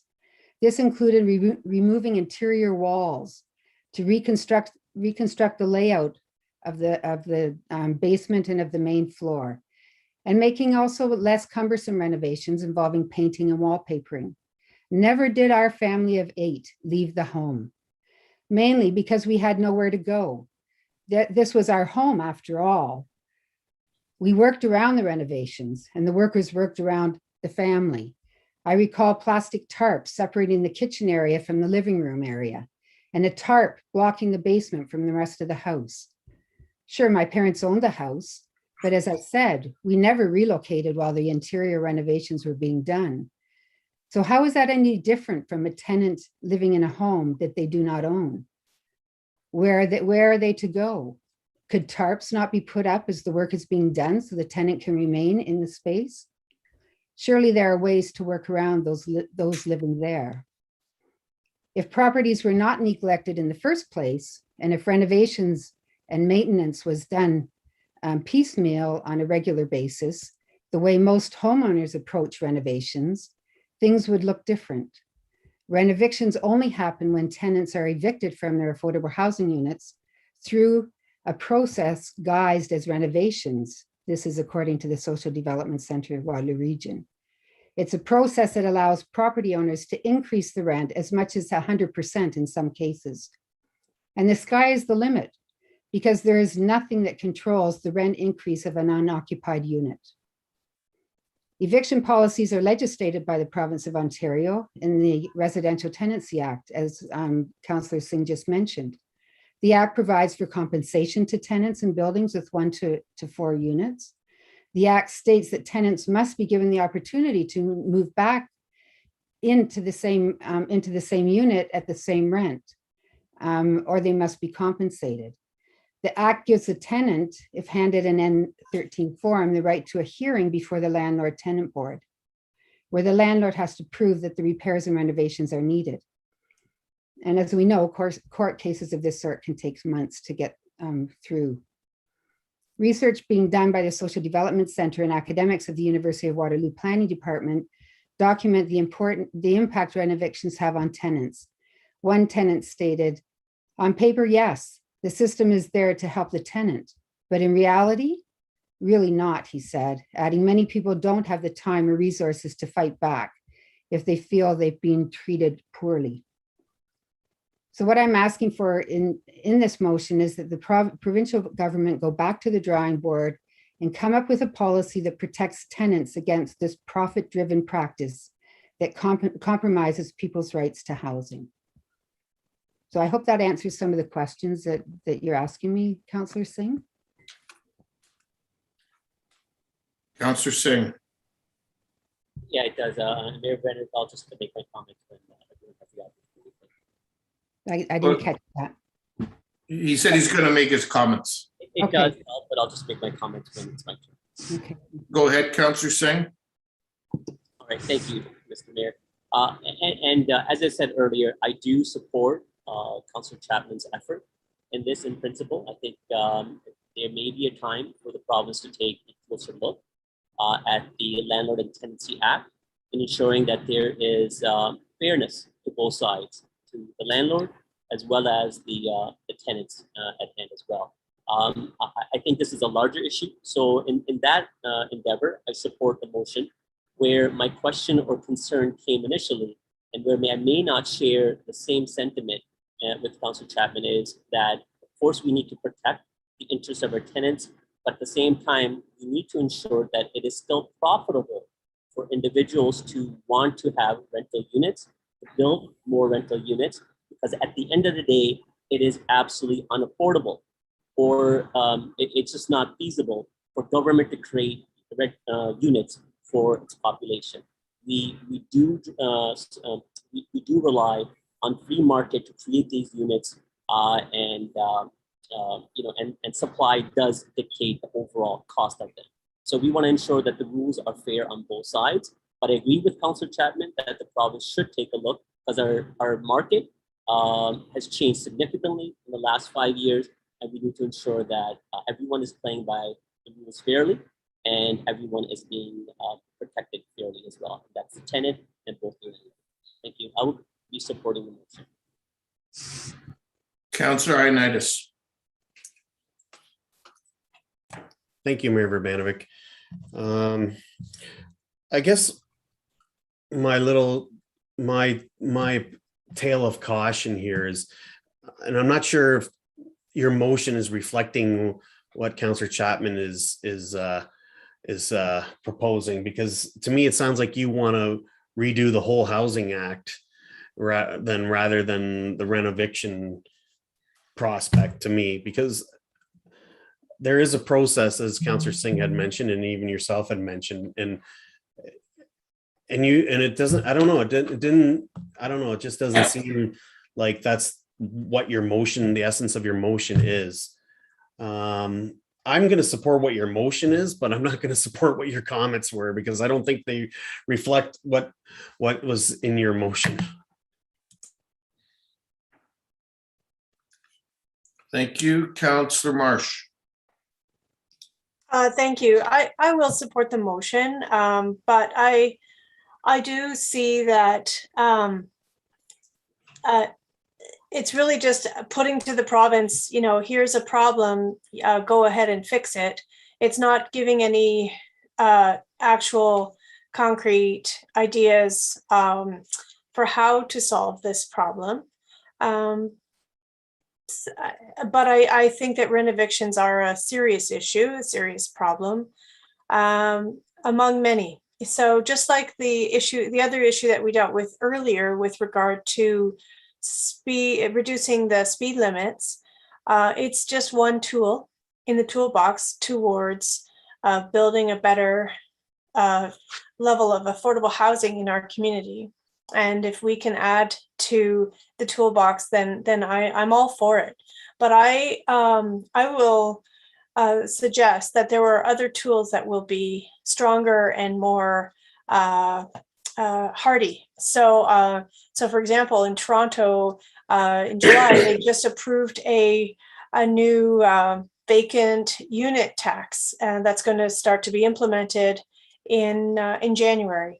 I'm interested to explore what that might look like in Waterloo Region, in Kitchener particularly. And so I'll be asking staff about that, and perhaps bringing forward a motion if we can look into that further. So these are some things that we need to think about seriously. I'm very supportive of our affordable housing strategy in general, and again, building our toolbox regimen. But it's not this one is I don't understand how it will work, but let's see what the province comes up with. Councillor Davey. Yeah, thank you. I too,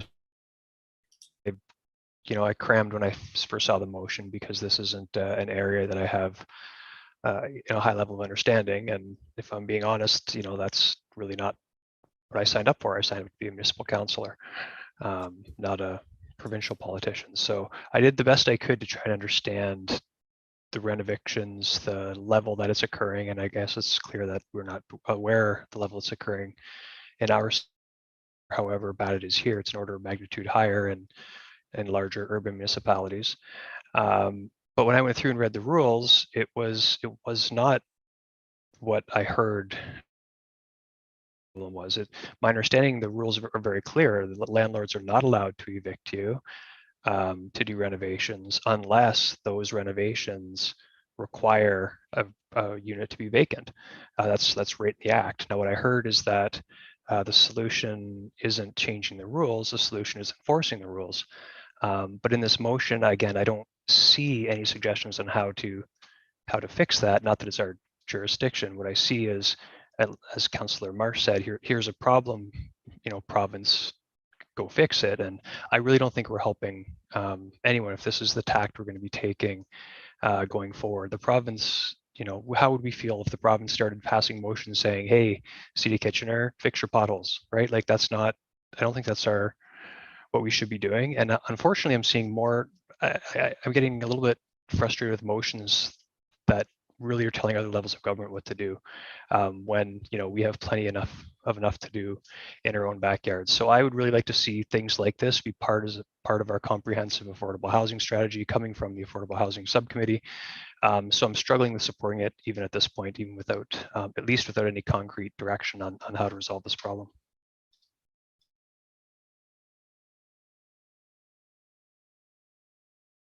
Councillor Schneider. Thank you, Mayor. I like the heart of this, and I will support it. But something tweaked when Councillor Davey was talking about the Affordable Housing Committee, and what Councillor Marsh had mentioned too about some possible solutions. And I wonder if we could run this through the Affordable Housing Committee, because we've got representation from all sides in there, and there might be some good ideas that we could pass along to the province. So it's not just, hey, here's a problem, fix it. Here's a problem, here's some solutions, here's some advice from an Affordable Housing Committee in Kitchener. Thanks. Thanks, Councillor Schneider. Councillor Chapman, and then I'll make my comments.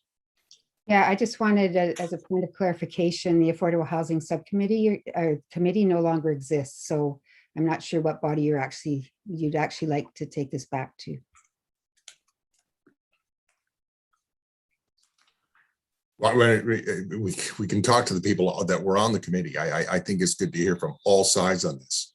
I think it'd be great to hear it and send it off to the province instead of just, here's a problem, you solve it. So let me begin by I actually am going to thank Councillor Chapman for bringing this motion forward and for sharing with us some information on renovictions. I do recall that when we were dealing with the Housing for All strategy at one point, we did talk about this issue. And in fact, I referenced, I believe, a movie called Push. And the movie Push was filmed with the work of Leilani Farha, who was in Ottawa based lawyer who was the UN Special Rapporteur on housing and did significant work during her time in that role on the issue of right to housing. And in fact, it was, had I not been here at the time for a budget meeting, UCLG met with Leilani when the film was being filmed in Barcelona, because Barcelona has actually been a leader in cities around the world in dealing with the problem of rent evictions. And the issue of rent evictions really boils down to this. Owners of buildings find that threshold, which allows them to evict people from their building so that they can do the right amount of renovations.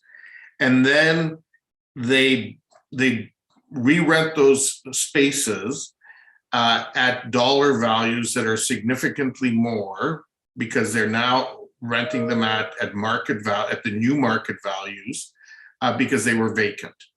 And that's what's creating a problem in communities across Canada. And it's been recognized as well as around the world as we deal with this issue. Is it an easy one to fix? Probably not. Is it one that falls within provincial purview? Yes. I'm not sure it's our job to tell them how to fix it, but to identify this as a concern, and it is a concern in our community. I think we should be speaking out on it. We did already to a certain degree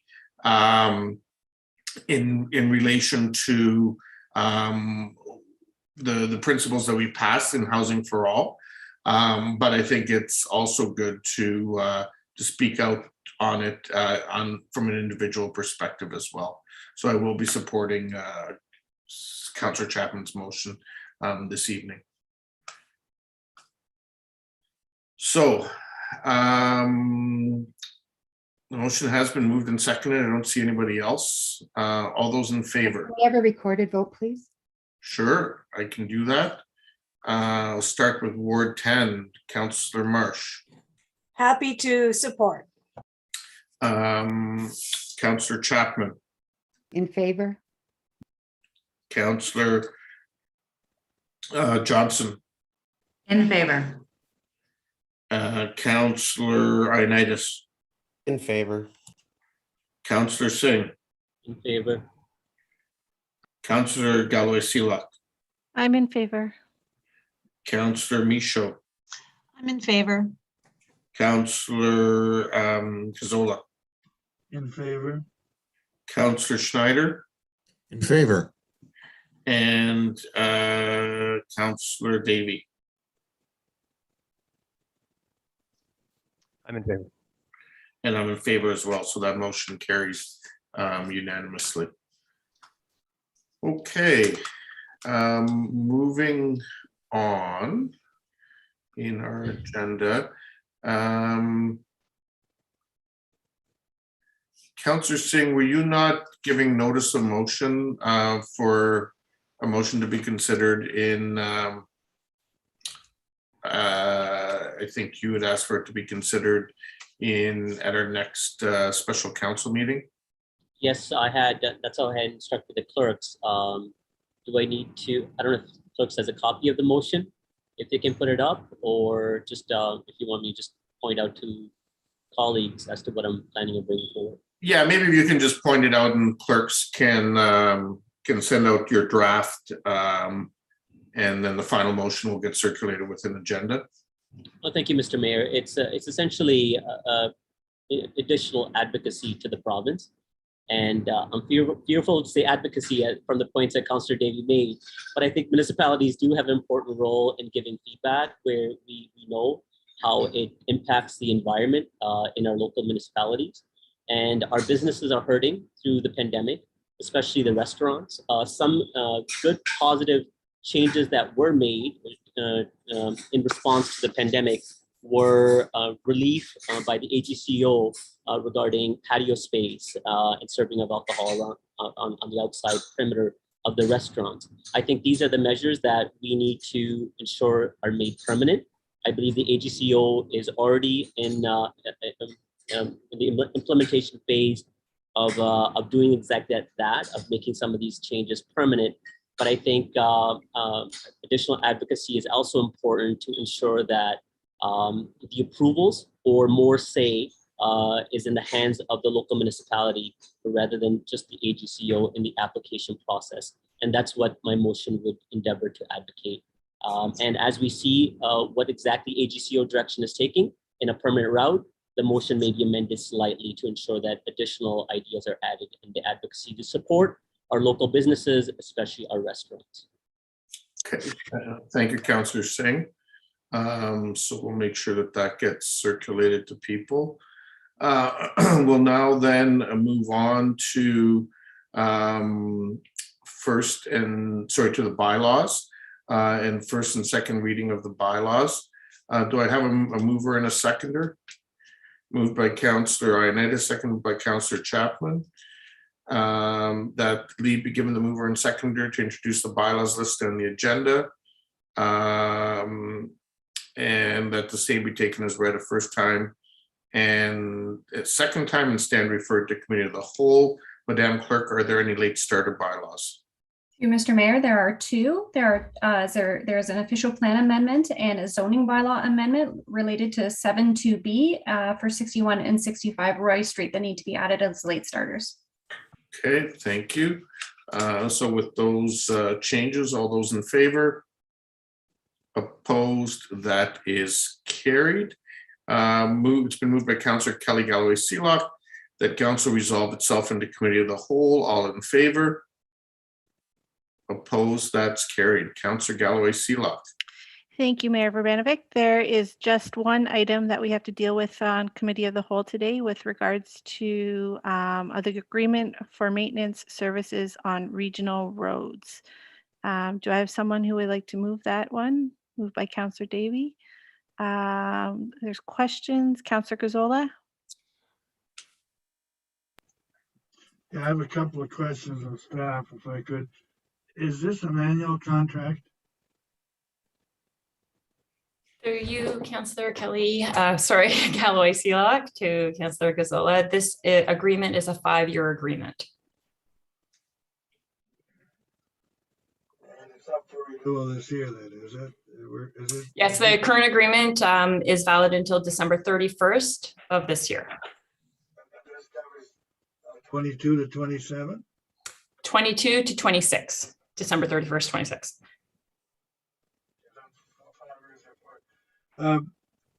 We're adding 7 new employees. Are those permanent employees? Through you, Councillor Galloway Seelock, yes, the 7 new employees are full-time employees. So how many employees do we have doing that job now? The total staff complement right now is about 81. That's the all roads maintainers. So the additional 7 FTEs will be used for both providing services, both winter and summer services on regional roads. And the costs are fully recoverable? Pardon me? The costs, those costs are fully recoverable from the region? Yes, that's the 7 FTEs are fully funded by the region. Briefly, it's a new 5-year contract. Can you just briefly tell me what changes there are in this as opposed to where we are now? Okay, so much of the changes are related to growth that we've seen since the existing contract was actually struck.